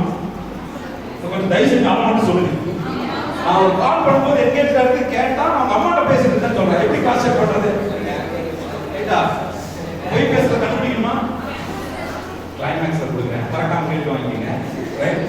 இப்ப ரெண்டாவது பிரச்சனை உறவு பிரச்சனை. மூணாவது பிரச்சனை என்னங்க பிரச்சனை? தேர்ட் பிரச்சனை. What is the third problem? See, தொழில் நாங்க தேர்ட் பிரச்சனை. ஒரு வேலை எப்படி வேலைக்கு போகிறது, இல்லைன்னா நமக்குன்னா எப்படி வேலை கிடைக்கிறது, கேம்பஸ் எப்படி பேச ஆகுது, எப்படி படிக்கிறது, அறிவு இல்லாமல் படிக்கிறது எப்படி, இந்த மாதிரி நமக்கு செய்யற வேலையில ப்ரொஃபஷனில் இருக்கக்கூடிய ப்ராப்ளம் தான் தேர்ட் ப்ராப்ளம். ஒன்று மணி இஷ்யூ, ரெண்டாவது ரிலேஷன்ஷிப் இஷ்யூ, மூணாவது நம்மளுடைய ப்ரொஃபஷன். ஒரு டிகிரி எப்படி முடிக்கிறது, எப்படி பாஸ் பண்றது, எப்படி வேலைக்கு போறது, கேம்பஸ்ல எப்படி பிளேஸ் ஆகுது, என்ன இண்டஸ்ட்ரிக்கு வேலைக்கு போறது, எதிர்காலத்துல நான் எதை படிக்கிறது, இந்த மாதிரி 1000 கேள்வி நமக்கு இருக்கா இல்லையா? ஹலோ, யாரெல்லாம் வந்து விருப்பப்பட்டு ஒரு டிகிரியில படிச்சுட்டு இருக்கீங்க? ரொம்ப லிமிட்டடா இருக்கு, சூப்பருங்க. யாரெல்லாம் வேற வழி இல்லாம இங்க படிச்சுட்டு இருக்கீங்க? யாரெல்லாம் இன்னொருத்தருடைய ஃபோர்ஸ்னால ஒரு காலேஜ் தேர்ந்தெடுத்து அந்த சப்ஜெக்டை தேர்ந்தெடுத்து படிச்சுட்டு இருக்கீங்க? இன்னொருத்தர் ஃபோர்ஸ். சூப்பர், உண்மை சொல்றதுக்கு ரொம்ப நன்றி. நான் அப்படிதான் ஒரு ஃபோர்ஸ்ல தான் நான் எடுத்து காலேஜ் எடுத்து படித்தேன். ஸோ இப்போ மூணாவது பிரச்சனை, நாம படிக்கிற சப்ஜெக்ட் நமக்கு பயனுள்ளதாக மாற்றிக்கிறது எப்படி. நாலாவது பிரச்சனை ஆரோக்கிய பிரச்சனை. உட்கார்ந்தா கால் வலிக்குது, நின்னா கை வலிக்குது, ஹெல்த் இஷ்யூஸ் இருக்கா இல்லையாங்க? ஹலோ. அஞ்சாவது பிரச்சனை என்ன பிரச்சனை? ரொம்ப முக்கியமான பிரச்சனை. What is the fifth problem? What is the fifth problem? Society தான் பிரச்சனை. நான் சந்தோஷமா இருப்பாங்க, மூணாவது ஒருத்தர் வருவான், என்ன 2 பேரும் சம்பாதிக்க ஒரு நல்ல டிவியில ஒரு நல்ல சோஃபா இல்லாம அல்லாம சண்டைக்கு ஒரு இதுதான் சொன்னேன், இங்கே போய் போட்டு வாங்கலான்னு கேட்டியா? என்னை எல்லாம் மதுரை கேட்டாங்க, அங்க கேட்டாங்க, அதெல்லாம் பட்டாம நான் உங்ககிட்ட ஒரு படாத பாட்டு பண்றேனே. ஏமா அந்த ஆள் சொல்லிட்டு போனதுக்கு நான் என்ன பண்றேன்? ரைட்டுங்களா? ஸோ இந்த மாதிரி 5 பிரச்சனை இருக்கு. பட் நமக்கு இருக்கக்கூடிய பிரச்சனை என்ன? அதான் கேள்வி. இந்த 5 பிரச்சனை பெரியவங்களுக்கு, நமக்கு என்ன பிரச்சனை? அல்டிமேட்டா என்னுடைய படிப்புக்கு ஏற்ற வேலை கிடைக்குமா? அவ்வளவுதான். we are having only one problem. is it right or not? இன்னைக்கு நான் படிக்கிற சப்ஜெக்ட்டுக்கு எனக்கு வேலை கிடைக்குமா? நான் நினைச்ச மாதிரி சம்பாதிக்க முடியுமா? கன்சிஸ்டன்ட்டா வேலைக்கு போக முடியுமா? இந்த பிரச்சனைக்கு நான் ஒரு 5 சொல்யூஷன் கொடுக்குறேன். I give you 5 solutions. அந்த சொல்யூஷனுக்கான அந்த 5 மெத்தடாலஜியை மட்டும் நீங்க ஃபாலோ பண்ணீங்கன்னா போதும். you will get the job or you will get place or you will get a profession. அவ்வளவுதான். சரிங்களா? இப்போ நீங்க எந்த சப்ஜெக்ட் வேணா படிங்க, என்ன டிகிரி வேணா படிங்க, ஆனா லைஃப்ல நீங்க சக்சஸ்ஃபுல் பர்சனாக வருமானம் ஈட்டுற மாதிரியான ஒரு தொழிலை அமைத்துக் கொள்வது எப்படி, அதற்கு 5 மெத்தட சொல்லி கொடுத்தா நீங்க ஹாப்பியா ஹாப்பியா இருப்பீங்களா இல்லையா? ஹலோ, இப்போ நான் ஒரு கேம் விளையாடணும்ல, அந்த கேம்ல என்ன பண்ணீங்க? வாழ்க்கைன்னு சொன்னா என்ன பண்ணீங்க? வளர்க்கன்னு சொல்லும்போது என்ன பண்ணீங்க? இப்போ நான் வாழ்க சொல்லி அடுத்ததுக்கு ஒரு வளர்க்க தான் சொல்லுவாரு அப்படின்னு நம்ம மைண்ட் சொல்லிச்சா சொல்லியா? இல்ல நான் ஒரு தடவை மாத்தி சொல்லும்போது இல்ல ஒரு மாத்தி சொல்ல போறாரு அப்படின்னு நம்ம மைண்ட் சொல்லிச்சா சொல்லியா? அப்போ நீங்க என்ன பண்றீங்க? ஒவ்வொரு சூழ்நிலையிலுமே ஒவ்வொரு நிலையிலுமே நீங்க அலர்ட்டா இருக்கிறதுக்கோ அவேர்னஸா இருக்கிறதுக்கோ வித்தியாசத்தை நீங்க புரிஞ்சுக்கணும். அப்போ அலர்ட்டா இருக்கணுமா அவேர்னஸா இருக்கணுமா அப்படிங்கிற first solution. What is the solution? எப்பவுமே அவேர்னஸா இருக்கணும். ஆனா நீங்க இருக்கிறது அலர்ட்டா தான் இருக்கீங்களே தவிர அவேர்னஸா இல்ல. ஒரு எக்ஸாம்பிள் சொல்லட்டுமா? இப்போ அலர்ட்னா என்ன, அவேர்னஸ்னா what is mean by alert, what is mean by awareness? Alert ஆற ஆர்வம் அப்படின்னு சொல்லுவாங்க. அப்படின்னா என்ன, அவேர்னஸ்னா என்ன? இப்போ பிரதர் இருக்காரு, பிரதர் உங்க பேர் என்ன? பிரதர் நீங்க பிரதர் நீங்க தான், உங்க பேர் சொல்லுங்க. வீரமணி. இப்போ பாருங்க, வீரமணி நிக்கிறாரு. இப்போ நான் சொல்றேன், வீரமணி என் கையில ஒரு எல்லோ கலர்ல பால் இருக்குங்க வீரமணி, நான் இப்ப எப்ப வேணா வீசுவேன், நீங்க பிடிக்கணும் வீரமணி. இது புரிஞ்சுதா? இப்ப வீரமணி என்ன பண்ணுவார்? அலர்ட்டா இருப்பாரா அவேர்னஸா இருப்பாரா? சொல்லுங்க. அலர்ட்டா இருப்பாரா? நீங்க என்ன சொல்லுங்க, நீங்க என்ன ஃபீல் பண்றீங்க? அலர்ட்டா இருப்பீங்களா அவேர்னஸா இருப்பீங்களா? Very good. ஒரு கை தட்டு.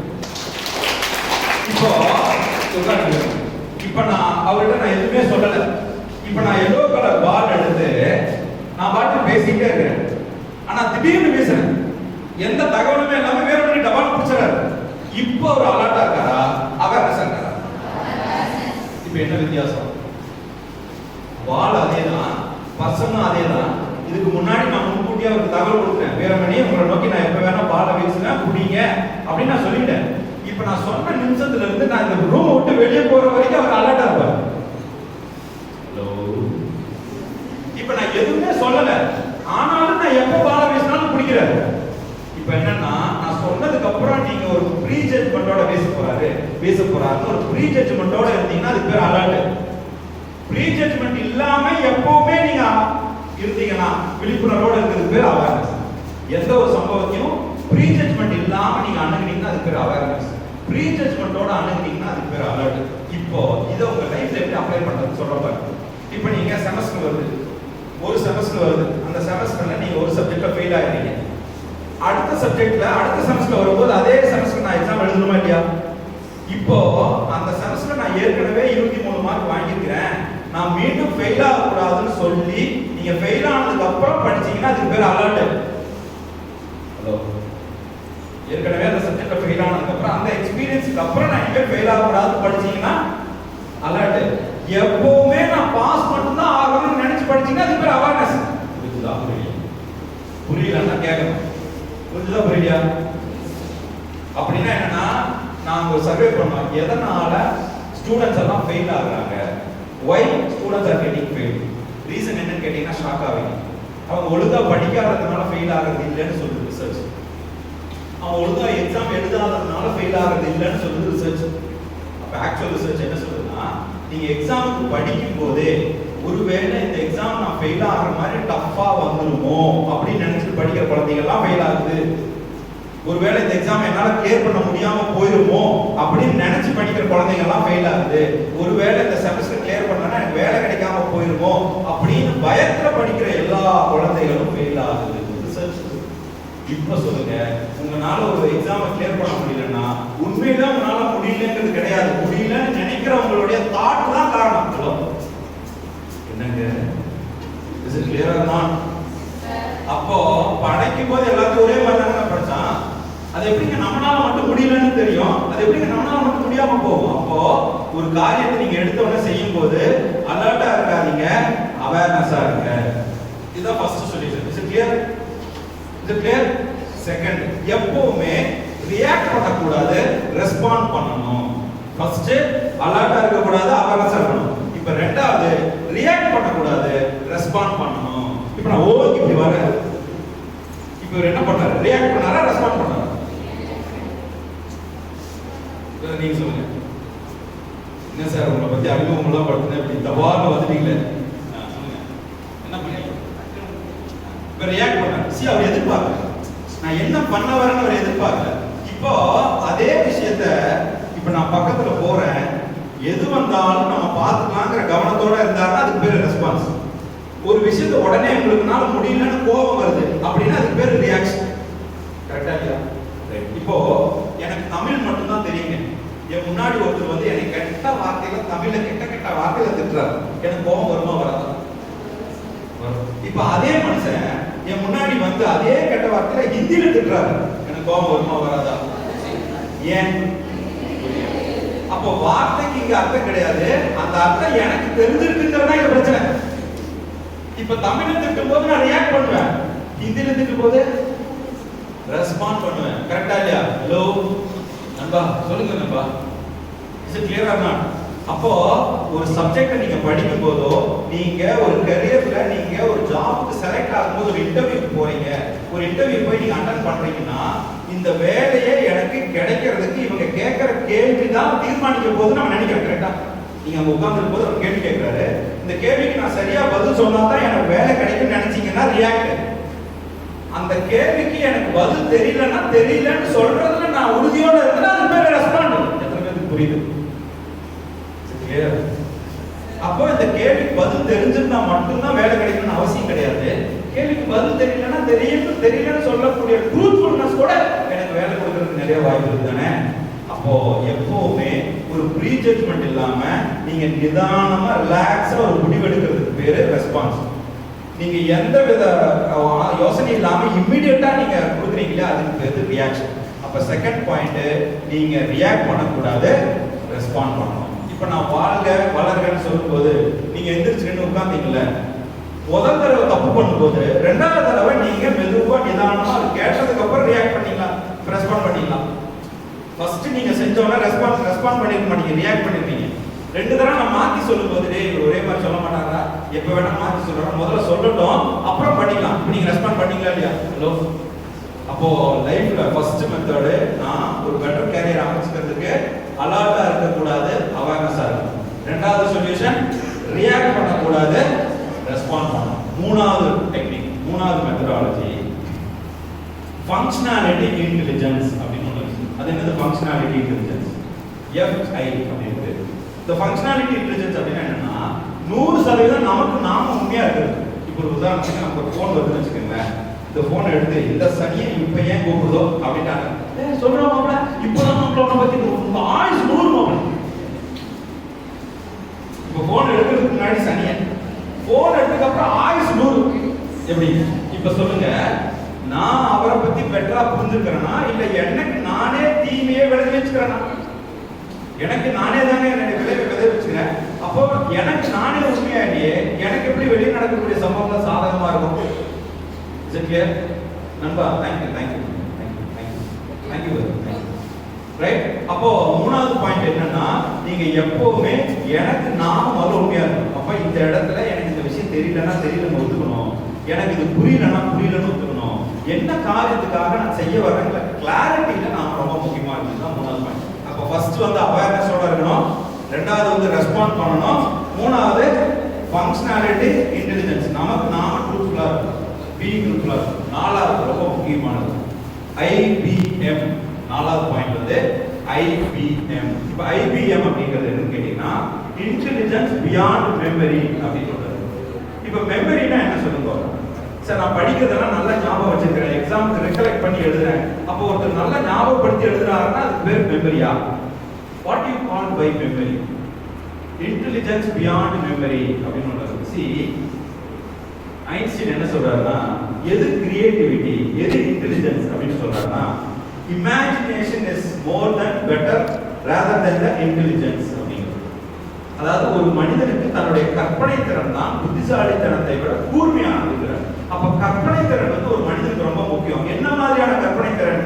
என் வாழ்க்கையில் எதிர்காலத்துல நான் என்ன மாதிரியான ஒரு வாழ்க்கையை வாழ போறேங்கிற ஒரு விஷுவலைசேஷன் எனக்கு இல்லைன்னா அதை என்னால செயல்படுத்த முடியாதுன்னு தான் எல்லா ஆராய்ச்சியும் சொல்லுங்க. அதனாலதான் பாருங்க, பாசிட்டிவா அஃபர்மேஷன் வச்சுக்கோ, நீ எது நினைக்கிறியோ அதுவாகவே ஆவாய், எது வேண்டும் என்று நினைக்கிறையோ அதுவாகவே ஆவாய். கேள்விப்படப்பால ஈர்ப்பு விதியின் ரகசியம், லா ஆஃப் அட்ராக்ஷன், இதெல்லாம் நீங்க கேள்விப்பட்டீங்க. அப்போ ஒரு விஷயத்தை நீங்க செயல்படுத்துறதுக்கு முன்னாடி அது என்னமாக இருக்கிறது தான் பொருளாக மாறுது. இப்ப நான் ஒரு மைக்ல பேசிட்டு இருக்கிறேன், இந்த மைக் இருந்தா எப்படி இருக்குன்னு ஒரு தாட் உருவானதுனால தான் அந்த பொருள் வந்துச்சு. ஹலோ, நீங்க நீங்க லேப்டாப் யூஸ் பண்றீங்க, இப்படி ஒரு லேப்டாப் இருந்தா எப்படி இருக்குன்னு ஒரு தாட் தானே பொருளா மாறுச்சு. ஒரு மொபைல் இருக்கு, இந்த மொபைல் இருந்தா எப்படி இருக்குன்னு நம்ம நினைக்கிற அந்த எண்ணம் தானே பொருளாக மாறியது. அப்போ நீங்க உங்க வாழ்க்கையில எந்த விதமான செயல்கள் நடந்தாலும் அந்த செயல்கள் நடப்பதற்கு முன்னாடி அது நிச்சயமாக எண்ணமாக தோன்றியிருக்கும். என்னங்கிறீங்க? அப்ப என்னை யாராவது தப்பா பேசினாலும் சரி, என்னை யாராவது கேவலப்படுத்தினாலும் சரி, என்னை யாராவது அவமானப்படுத்தினாலும் சரி, எனக்கு வேலை கிடைச்சாலும் சரி கிடைக்கலனாலும் சரி, நான் பாஸ் பண்ணாலும் சரி பாஸ் பண்ணனாலும் சரி, அது எதனால நடந்தது? இது ஒருவேளை நடக்குமோன்னு எனக்கு எண்ணம் உருவாக்கி இருக்கு. அந்த எண்ணம் தான் செயலாக வெளிப்பட்டு இருக்கு. ஹலோ, அப்ப கரெக்ட். ஹலோ தாங்க. ஹலோ யாராவ என் பாட்டுக்கு எது பாட்டு போறது அப்படின்னு நான் சிவாஜி மாதிரி கேட்கலாம் முடியாது. புரிஞ்சா சரி. கிளியர்? நாலாவது பாயிண்ட் என்னங்க? Intelligence beyond memory. அப்போ உங்க மெமரிங்கிறது ஞாபகம் வச்சுக்கிறது அல்ல, விஷுவலைசேஷன் கெப்பாசிட்டி அப்படிங்கிறது புரிஞ்சுங்க. அப்ப நான் இன்னைக்கு காலேஜ் வர்றேன், இந்த டிகிரி முடிச்சா நான் என்னவா ஆக போறேன்ற ஒரு கற்பனையாவது எனக்கு வாழ்க்கை எப்படி அமையணும் இல்லைன்னா உங்களால அச்சீவ் பண்ண முடியாது. ஹலோ, நான் என்ன மாதிரி ஒரு வாழ்க்கை வாழணும் என்னால கூட விஷுவலைஸ் பண்ணி பார்க்க முடியலன்னா எப்படி ஒரு கிளாரிட்டி இருக்கும்? இப்ப நான் காலேஜுக்கு வர்றேன், நாளைக்கு எப்படி நான் படிச்சு முடிக்க போறேன், எப்படி ஒரு வாழ்க்கை அமைச்சு போறேன், என்ன மாதிரியான ஒரு லைஃப் பார்ட்னர் வேணும், என்ன மாதிரியான ஒரு காரை நான் ட்ரை பண்ண போறேன், என்ன மாதிரி ஒரு தொழிலை நான் செயல்படுத்த போறேங்கிற அந்த காட்சிப்படுத்துதல் கற்பனை திறன் நமக்கு இருக்கணும். இதுதான் 4th பாயிண்ட். 5வது பாயிண்ட் ரொம்ப ரொம்ப ரொம்ப ரொம்ப முக்கியமான பாயிண்ட், நம்மளுடைய மெட்டபாலிக் எஃபிஷியன்சி இருக்கு. 5வது மெட்டபாலிக் எஃபிஷியன்சி. இந்த மெட்டபாலிக் எஃபிஷியன்சி என்னன்னா நம்ம பாடி, நம்ம மைண்ட், நம்ம எனர்ஜி, இது மூணு ஒரு ட்ரையாங்கிள். பாடி, மைண்ட், எனர்ஜி, இது மூணு ஒரு ட்ரையாங்கிள். நம்ம மைண்ட் வந்து ரொம்ப ஒரு பவர்ஃபுல்லான எலிமெண்ட். இது எவ்வளவு பவர்ஃபுல்னு நம்மளுக்கு ஒரு டெமோ காட்டணுமா? சரி, ஷோ யூ டெமோ. ஹலோ, உங்க மைண்ட் எவ்வளவு பவர்ஃபுல்னு காட்டணுமா? இப்ப நான் சொல்றத கொஞ்சம் அப்படியே கற்பனை பண்ணி பாக்குறீங்களா? காட்சிப்படுத்தி பாக்குறீங்களா? வெள்ளை கலர்ல ஒரு யானை, ஒயிட் எலிஃபண்ட், வெள்ளை கலர்ல ஒரு யானை, காட்சிப்படுத்தி பாருங்க, கற்பனை பண்ணி பாருங்க. இப்ப இந்த வெள்ளை கலர் யானை தும்பிக்கைய முன்னாடி ஆடுது, அப்படி காலை தூக்குது, இப்படி வலது காலை தூக்குது, அப்படியே தும்பிக்கை ஆட்டுது, வலது காலை தூக்குது, தும்பிக்கை ஆட்டுது, வலது காலை தூக்குது, வெள்ளை கலர்ல ஒரு யானை. இப்போ அந்த வெள்ளை கலர் யானையை மட்டும் நினைக்காதீங்க. ஹலோ, அந்த வெள்ளை கலர்ல தும்பிக்கை ஆட்டுது பாருங்க, அதை நினைக்காதீங்க. அந்த வெள்ளை கலர்ல காலை ஆட்டுது பாருங்க, அதை நினைக்காதீங்க. ஹலோ, எத்தனை பேர் நினைக்கல? எத்தனை பேர் நினைக்கல? எல்லாருமே நினைச்சுமா? இப்ப சொல்லுங்க, நான் வெள்ளை கலர்னு சொல்லும் போதே வெள்ளை கலர் கண் முன்னாடி வந்திருக்குமே, யானைன்னு சொல்லும் போதே கண் முன்னாடி வந்திருக்குமே, தும்பிக்கைன்னு சொல்லும் போதே கண்ணாடி. நான் என்ன சொன்னேன்? நீங்க நினைன்னு சொல்லவே இல்லை, சொன்ன உடனே என் மைண்டுக்கு அது கொண்டு வருதா இல்லையா? இப்போ நான் சொல்றதை விட அதிகமாக வேகத்துல செயல்படுற என்னுடைய மனம் என் பேச்சுக்கே கேட்கலையே. நம்ம மனம் தானே, அவன் நம்ம கிட்ட தானே இருக்கிறான், ஆனா அவனே என் பேச்ச கேட்கலையே. இந்த ஒரு பழமொழி ஒன்று இருக்கு, கேள்விப்பட்டிருக்கீங்களா? நம்ம பெற்றதும் பேச்சு கேட்கல, நம்மள பெற்றதும் பேச்சு கேட்கல. கேள்விப்பட்டிருக்கீங்களா? கேட்கவே கேட்காது. நம்மள பெற்றதும் பேச்சு கேட்காது, நாம பெற்றதும் பேச்சு கேட்காது. அனுபவம் வரும்போது தெரியும் உங்களுக்கு. அப்ப அந்த மாதிரி நம்மளுடைய மனம் நம்ம பேச்ச பல நேரங்கள்ல கேட்கறதே இல்லை, கேட்காது. ஏன் கேட்காதுன்னா நாம என்ன சொல்றோமோ அதை கவனிக்கிற இடத்துல மனம் இல்லை. மனம் என்ன பேசுதோ அதை கவனிக்கிற இடத்துல நாம இல்லை. ஆண்ட்ரூ கார்னிகின்னு ஒருத்தர் இருந்தாருங்க அமெரிக்காவில். நீங்க போய் கொஞ்சம் கூகுள் பண்ணி பாருங்க, ஆண்ட்ரூ கார்னிகிங்கிறது யாரு அப்படின்னு கொஞ்சம் போய் கூகுள் பண்ணி பாருங்க. அவர் என்ன சொல்றாருன்னா, ரொம்ப குறுகிய காலகட்டத்தில் ரொம்ப அதிகமாக பணம் சம்பாதித்த நபர் ஆண்ட்ரூ கார்னிகி அப்படிங்கிறது. அப்ப அமெரிக்காவோட கவர்மெண்ட் என்ன பண்ணுது, ரொம்ப குறுகிய காலத்தில் பணம் சம்பாதிக்கிறாரு, இவர் ஏதோ தப்பான வழியில பணம் சம்பாதிக்கிற போல இருக்கு, ஒரு டிபார்ட்மெண்ட் அனுப்பிச்சு இதெல்லாம் கொஞ்சம் கிராஸ் செக் பண்ணுங்க, வெரிஃபை பண்ணுங்கன்னு சொல்றாங்க.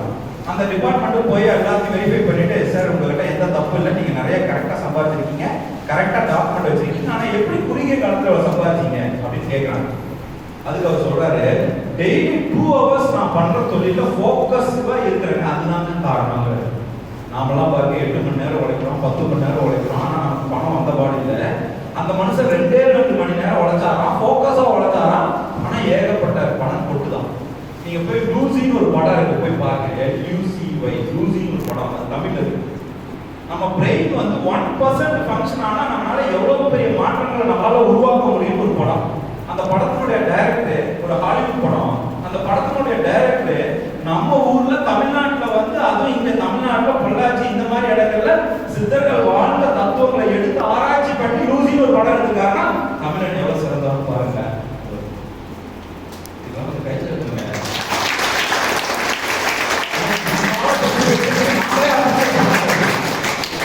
அப்போ இந்த பிரெயின் 100% இல்லைங்க, 1% முழுமையா செயல்பட்டா எவ்வளவு பவர்ஃபுல்லா இருக்குங்கிறது லூசின்னு ஒரு படத்தை சொல்லணும். அப்ப நாம பயன்படுத்துறது 0.01% கூட இல்ல. இப்ப சொல்லுங்க, உண்மையிலேயே நம்மனால பாஸ் பண்ண முடியலையா, இல்ல பாஸ் பண்றதுக்கு உண்டான மெத்தடாலஜியை நான் இன்னும் அப்ளை பண்ணலையா? உண்மையிலே என்னால ஒரு விஷயத்தை சாதிக்க முடியலையா, இல்ல சாதிக்க முடியுங்கிறதுக்கு உண்டான அப்ரோச்சை நான் இன்னும் அப்ளை பண்ணலையா? உண்மையிலே என்னால புத்திசாலித்தனமா இருக்க முடியலையா, அல்லது புத்திசாலியாக இருப்பதற்குண்டான அணுகுமுறையை நான் இன்னும் அப்ளை பண்ணலையா? அப்போ என்னுடைய தாட் எப்படியோ அப்படிதான் என்னுடைய வெளிப்பாடு. அப்ப எல்லாமே எங்க ஆரம்பிக்குதுன்னா, இந்த மெட்டபாலிக் எஃபிஷியன்சி, இந்த தாட் உருவாவதற்கான காரணம் என்னன்னா, நம்மளுடைய சாப்பாடு,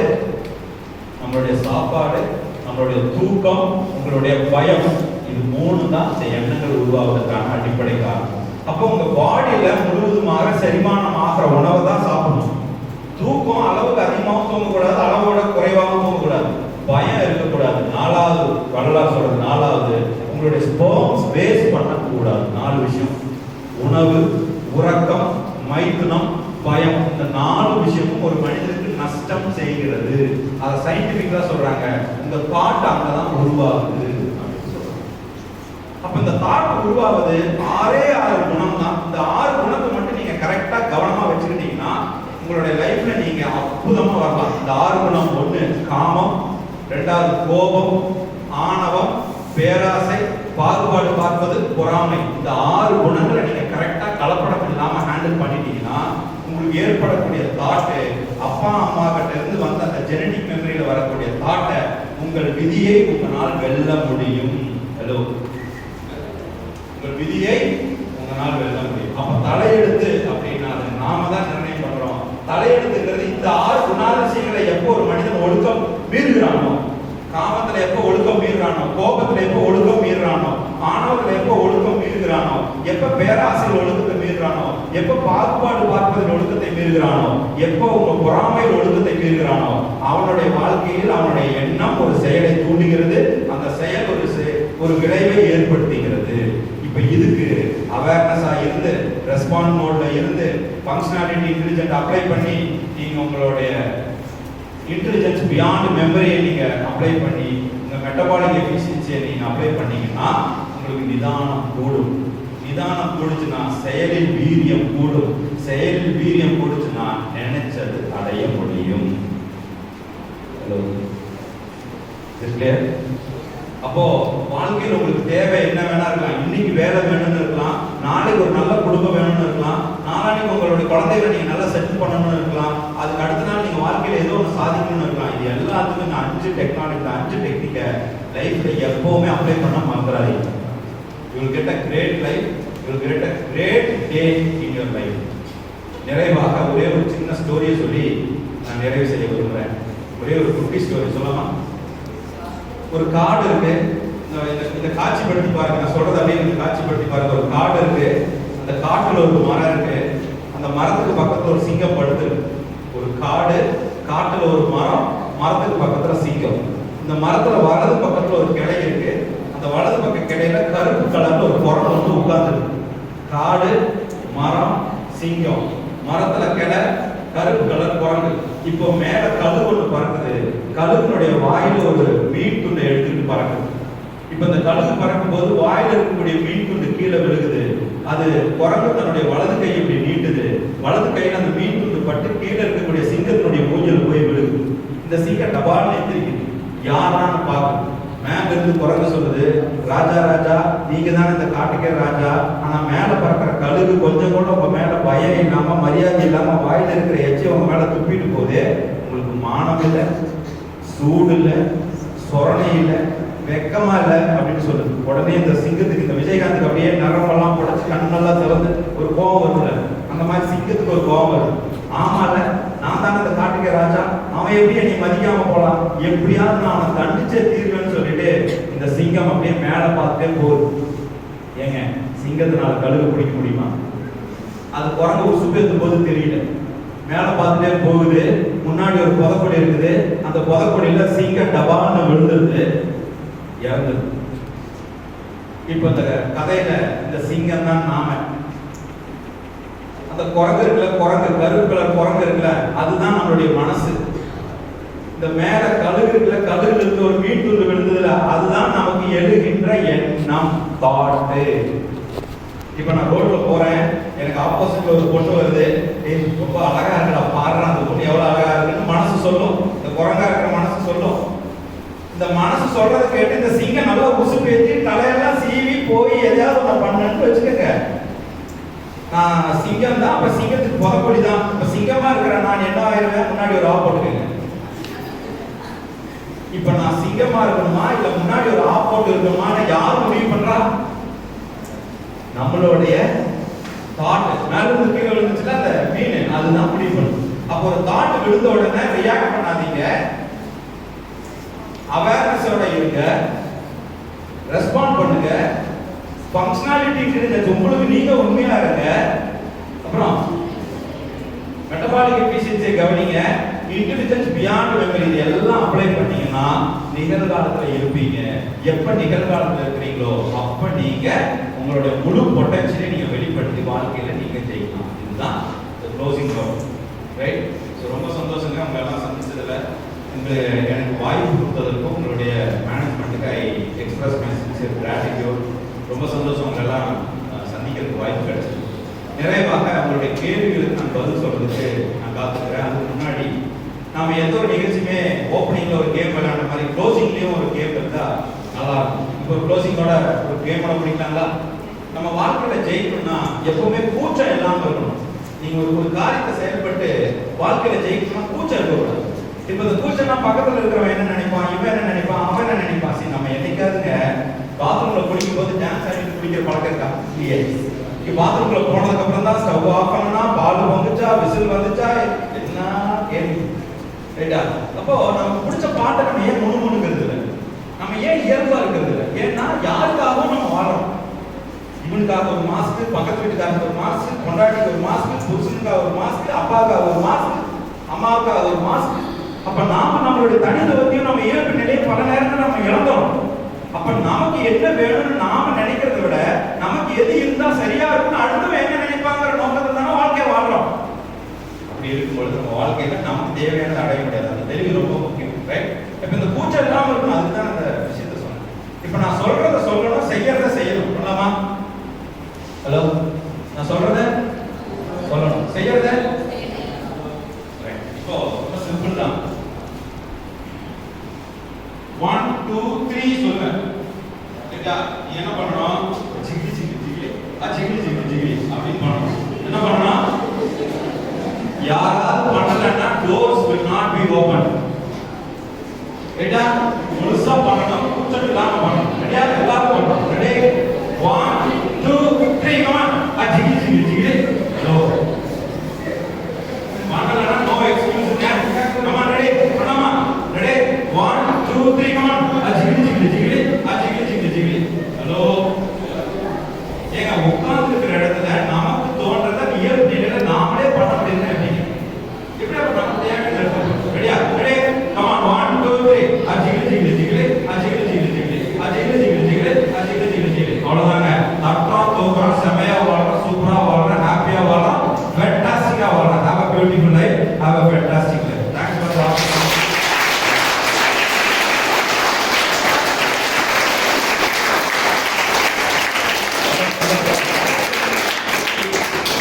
ஒரு விஷயத்தை நம்மளால ஏன் இயல்பா பண்ண முடியலன்னா, நம்ம பிறந்ததுல இருந்தே சின்ன வயசுல அது பேர் பாலப்பருவம்னு சொல்லுவோம். நீங்க சின்ன வயசுல இருந்து அடுத்தவங்களுக்காக நம்ம ஹெசிடேட் பண்ணி ஷையா இருந்து என்னுடைய விருப்பத்தையே நான் வெளிப்படுத்துவதற்குண்டான தயக்கத்தை நான் நிறைய வளர்த்துக்கிட்டேன். இந்த தயக்கம் வந்து ஒரு மிகப்பெரிய ஒரு பிளாக். ஒரு தமிழ் மீடியத்துல படிச்ச பையன், ஒரு பேராகிராஃபை முழுசா படிக்க தெரியாத ஒரு பையன், போர்டு எக்ஸாம்ல ஃபெயில் ஆன ஒரு பையன், சம்பளம் வாங்குற சம்பளம் கையில் இல்லை, கடன் 1 கோடி கடன்ல, நீங்க வந்து நவம்பர் 13 என்னால வாழ்க்கையில மறக்க முடியாத நாள் நான் போய் ரூம்ல ரூம்ல போய் சூசைட் பண்ணிக்கலாம்னு போயாச்சு. எங்க அம்மா மட்டும் வந்து ஃபிராக்ஷன் ஆஃப் செகண்ட்ல வந்து கதை தரலன்னா இன்னைக்கு உங்க முன்னாடி நான் இல்லை. அப்ப லைஃப்ல நம்மளை காப்பாத்துறதுக்கோ நமக்கு சொல்லி தரதுக்கோ அடுத்தவங்க யாரும் வரமாட்டாங்க. நமக்குள்ள தோன்றுகின்ற உள்ளுணர்வை கவனித்து நம்மளுடைய வாழ்க்கையை வாழ்வதுதான் சிறப்பான அணுகுமுறை. அப்ப தயவு செஞ்சு அரைகுறையமாக இருக்கிற ஜோதிடரையோ அரைகுறையமாக இருக்கிற சாமியாரையோ நம்பி உங்க வாழ்க்கையை அடமான வச்சிடாதீங்க.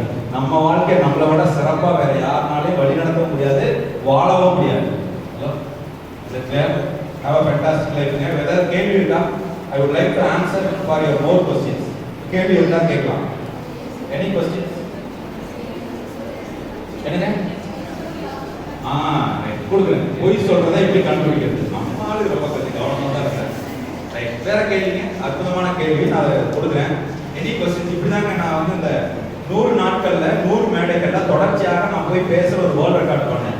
எனக்கு வேர்ல்ட் ரெக்கார்ட் ஸ்பீக்கர்னு ஒரு அவார்டு கொடுத்தாங்க. அப்போ வந்து ஒரு கவர்மெண்ட் ஸ்கூல்ல போய் பேசும்போது 12th ஸ்டாண்டர்ட் பையன்கிட்ட பேசும்போது ஒருத்தர் இருந்துச்சாரு, ஒரு மாணவன் இருந்துச்சாரு. சார் நீங்க என்ன சார் உடல் ஒழுக்கம்ங்கிறீங்க, மன ஒழுக்கம்ங்கிறீங்க, உடம்புக்கு ஏற்றுதான் சாப்பிடக்கூடாதுங்கிறீங்க. என் நண்பர் இருக்கா சார், ரொம்ப நெருங்கிய நண்பர் சார். அவன் என்ன சொல்றான்னா இந்த போதைப் பொருள் இருக்குல்ல, இது சாப்பிட்டாதான் உடம்புல இருக்கக்கூடிய நச்சுத்தன்மை எல்லாம் போகுது, அதனால இது ரொம்ப நல்லதுன்னு சொல்றான் சார். தம்பி அது நல்லதுதான்ப்பா, அது உடம்புல இருக்கக்கூடிய நச்சுத்தன்மை எல்லாம் போக்குதான்ப்பா, இருக்குதுப்பா. நான் என்ன சொல்றேன், இந்த எலிமருந்து இருக்குல்ல, எலிமருந்து அது கூட தான் உடம்புல இருக்கிற நச்சுத்தன்மை போக்கு. நீ பேசாம எலிமருந்து சாப்பிட. அப்போ நம்ம வாழ்க்கைக்கு நமக்கு என்ன தேவைன்னு நம்மள அலோவ் பண்ண சிந்திக்க விடாம யாரோ ஒருத்தர் நம்ம மூளை செலவை செய்யறதுக்கு நாம அனுமதிக்கிறோம்னா நம்ம வாழ்க்கையை நம்ம வாழலன்னு தானே அர்த்தம். அப்ப எனக்கு என்ன வேணுங்கிற தெளிவு எனக்கு வேணும் அல்லவா?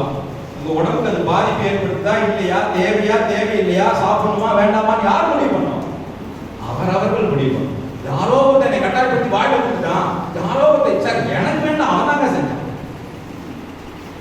ரைட்? ஏதாவது கேள்வி இருக்குங்களா? You have any questions? சரி, எப்போ முடிவீங்க? Any questions? So we have some questions.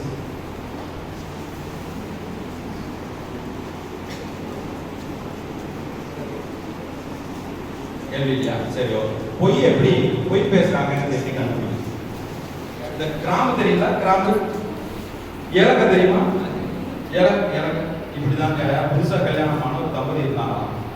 அந்த பொண்ணு என்ன பண்ணிச்சா, மாப்பிளைக்கு வந்து பாயசம் வச்சு கொடுக்கணும்னு நேரா கிச்சனுக்கு போய் அடுப்பு கிட்ட போயிட்டு நின்று பாயசம் 1 தரம், பாயசம் 2 தரம், பாயசம் 3 தரம் அப்படின்னு சொல்லிச்சான். இந்த ஆள் கேட்டாரா, ஏமா பாயசம் வைக்கிறேன்னு போய் என்னமா நீ ஏலம் போட்டுட்டு இருக்கிற?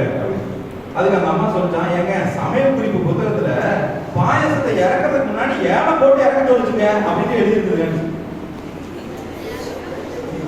ஏலம் போட்டு இறக்குதுன்னா பாயாசத்துல ஏலக்காய போட்டு இறக்கணும். இந்த பொண்ணு ஏலம் போட்டு இறக்கலாம். எதுக்கு சொல்ல வந்தேன்னா, ஏலக்காய்னா என்னன்னு தெரியும். சரி, இன்னைக்கு இருக்கக்கூடிய கிட்ஸுக்கு கிச்சனே எங்க இருக்குதுன்னு கொஞ்சம் டவுட்டா தான் இருக்கு. ரைட்டுங்களா? ஆல்வேஸ் நம்ம அந்த ஏலக்காய் தெரிஞ்சு சொல்லணும்னா, ஒரு கிராம்பு ஒரு ஏலக்காய் எடுத்து நாக்குக்கு கீழே நீங்க பிரஷ் பண்ண உடனே, ஏர்லி மார்னிங் பிரஷ் பண்ண உடனே உங்க வெறும் வயிற்றுல நாக்குக்கு கீழே ஒரு கிராம்பு ஒரு ஏலக்காய் வச்சு அந்த சலைவால முழுவதுமாக அந்த காரம் நீங்க மிக்ஸ் ஆகிற மாதிரி வச்சு பழகினீங்கன்னா, வீக்லி 3 days நீங்க வச்சீங்கன்னா அப்ப பாடி டோட்டலா டீடாக்ஸ் ஆகும். இந்த பாடி டோட்டலா டீடாக்ஸ் ஆச்சுன்னா உங்களுக்குள்ள இருக்கிற பயோகெமிக்கல் ரியாக்ஷன்ஸ், அதுக்கு பேரு இந்த பயோகெமிக்கல் ரியாக்ஷன்ஸ் பியூரா இருக்கும். அப்ப எதிரே இருப்பவர் உங்களுடைய ஃப்ரீக்வன்சில இல்ல, அவர் முறையற்ற ஃப்ரீக்வன்சியை தாட் உங்ககிட்ட டெலிவரி பண்றாருன்னா வாயில் கசப்பு தெரியும். அதை வச்சு நீங்க கண்டுபிடிச்சிடலாம் அவர் போய் பேசுறாரா உண்மை பேசுறாரு. அப்படி பண்ணி பாருங்க. அந்த மாதிரி மிகப்பெரிய ஒரு மகத்துவமான தத்துவத்தை தான் நமக்கு உணவுப் பொருளாக முன்னோர்கள் கொடுத்துருக்காங்க. அதையெல்லாம் நம்ம யாரும் தெரிஞ்சுக்கணும். ரைட்டா? தேங்க்யூங்க. கிளியர்? ரைட். ஹாப்பிங்க? ஹாப்பி. தேங்க்யூங்க. Love you all. Take care. Bye by.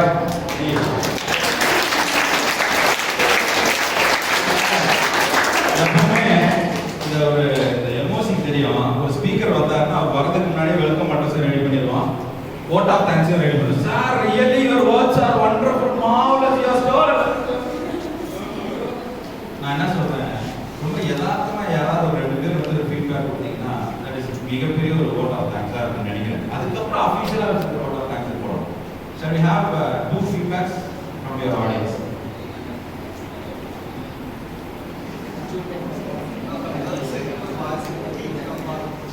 வாங்க சிஸ்டர், ஒரு கை கொடுங்க.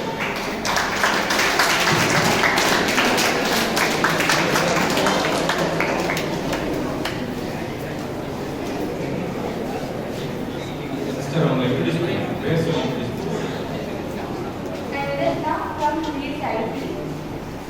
இந்த செஷன் வந்து ரொம்ப யூஸ்ஃபுல்லாக இருந்துச்சு சார். நீங்கள் சொன்ன ஏன் படிக்கணும், எதுக்காக படிக்கணும், வாழ்க்கையில் ஏன் சாதிக்கிறோம், அது எனக்குள்ள டவுட் வந்து இது வந்து ரொம்ப கிளியர் ஆயிடுச்சு சார்.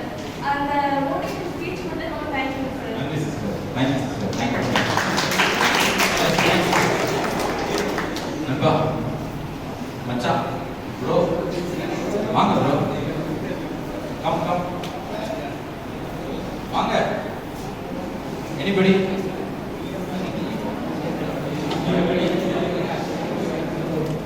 செஷன் ரொம்ப சூப்பராக இருந்துச்சு. அந்த இமேஜினேஷன் பவர் தாட்ஸ் நல்லா இருந்துச்சு.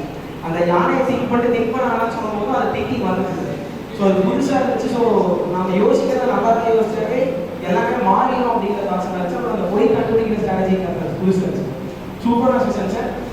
இன்ட்ரெஸ்டிங்காக இருந்துச்சு. எனக்கு வந்து ஹையாக கடைசியாக கிளாப்ஸ் வந்து ஒரு செஷன் தான் நினைக்கிறேன். இது வரைக்கும் இந்த எந்த அளவுக்கு வந்ததுலாம் ஸோ ரொம்ப சூப்பராக இருந்துச்சு. நன்றி.